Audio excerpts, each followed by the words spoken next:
Saudara Menteri Pertahanan Prabowo Subianto mendatangi RSUD Sayang di Cianjur, Jawa Barat, Kamis pagi.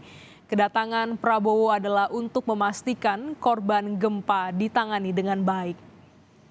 Prabowo sempat berbincang dengan sejumlah tim kesehatan mengenai penanganan korban gempa. Korban gempa Cianjur yang dirawat di RSUD Sayang Cianjur membludak sejak gempa terjadi pada Senin 21 November lalu. Rumah sakit ini juga terdampak gempa dengan adanya kerusakan di sejumlah bagian bangunan. Untuk lebih lengkap terkait dengan kunjungan Menteri Pertahanan Prabowo Subianto ke RSUD Sayang Cianjur, Jawa Barat, kita bergabung dengan jurnalis Kompas TV, Reza Pratama. Selamat siang, Reza. Bisa Anda ceritakan bagaimana kunjungan dari Prabowo Subianto siang hari ini?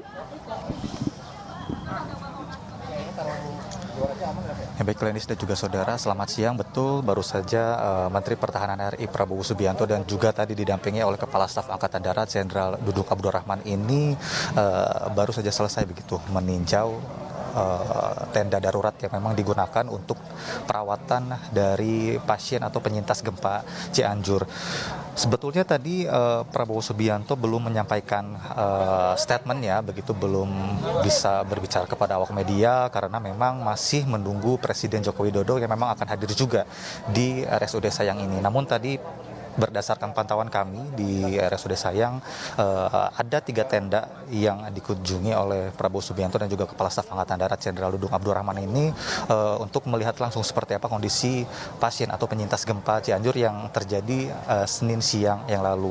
Namun berdasarkan informasi yang kami juga dapatkan, tadi Prabowo dan juga Kasat ini memastikan apakah semua kebutuhan yang diperlukan oleh para pasien ini sudah terpenuhi dengan baik atau sudah dapat tertangani dengan baik oleh tim medis dan juga tim dokter yang ada di RSUD Sayang ini. Nah, kami pun saat ini masih menantikan apakah yang nantinya akan mungkin akan memberikan bantuan juga kepada para pasien yang ada di RSUD Sayang ini, karena memang Prabowo Subianto sendiri belum memberikan statement apapun, masih menunggu dari kedatangan dari Presiden Joko Widodo yang rencananya sebentar lagi akan hadir di RSUD, karena memang sejak pagi tadi dari protokoler Sekretariat Negara dan juga dari keamanan pun ini sudah bersiap-siap dan juga para awak media masih menunggu.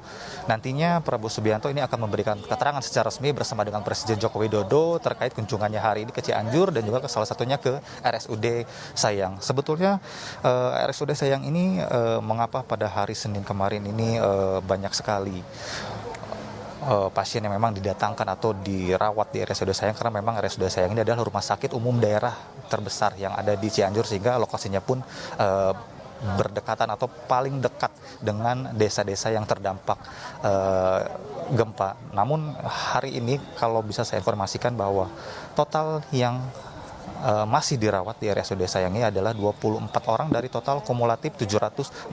Ini artinya para korban ini berangsur-angsur pulih begitu dan sudah pulang ke rumah masing-masing.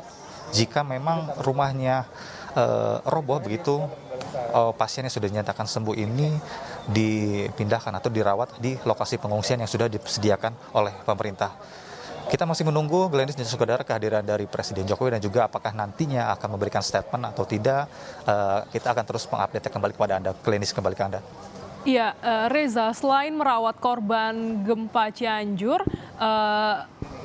Rumah Sakit RSUD Sayang ini juga melayani secara operasional, secara normal begitu ya. Dan namun juga untuk sebagian gedung ini nampaknya mengalami kerusakan. Bagaimana dengan kegiatannya dan juga apakah ini juga menjadi atensi dari Prabowo Subianto? Betul sekali, Glenis juga saudara, tadi Prabowo Subianto juga didampingi oleh Kementerian PUPR begitu, karena analisa dari Kementerian PUPR bahwa gedung RSUD Sayang ini memang hampir semuanya mengalami keretakan begitu, artinya gedung RSUD ini belum bisa dipergunakan untuk merawat pasien di dalam gedung. Artinya berarti tenda darurat memang didirikan itu memang untuk merawat pasien yang memang saat ini dirawat. Tentunya bukan hanya pasien penyintas gempa saja, pasien umum pun ini ada disediakan tenda darurat terdapat di bagian belakang rumah sakit atau di lapangan bagian belakang rumah sakit umum daerah Sayang ini. Jadi pasien-pasien yang sebelumnya dirawat sebelum ada kejadian gempa sudah dirawat di RSUD Sayang ini, yang tadinya dirawat di dalam gedung ini dipindahkan di bagian belakang di tenda darurat juga yang ada di bagian belakang gedung RSUD. Dan untuk para penyintas gempa ini memang dipisahkan lokasinya, untuk para penyintas gempa dirawat di tenda darurat yang memang berada di dekat IGD. Namun pihak rumah sakit memastikan pelayanan kepada masyarakat baik untuk pasien umum pun ini masih bisa ditangani dengan baik karena memang secara obat-obatan yang dimiliki oleh RSUD Sayang ini sangat cukup begitu. Glenis. Untuk operasional rumah sakit, untuk melayani pasien umum dan juga pasien penyintas gempa ini masih terus dilakukan secara optimal oleh pihak rumah sakit.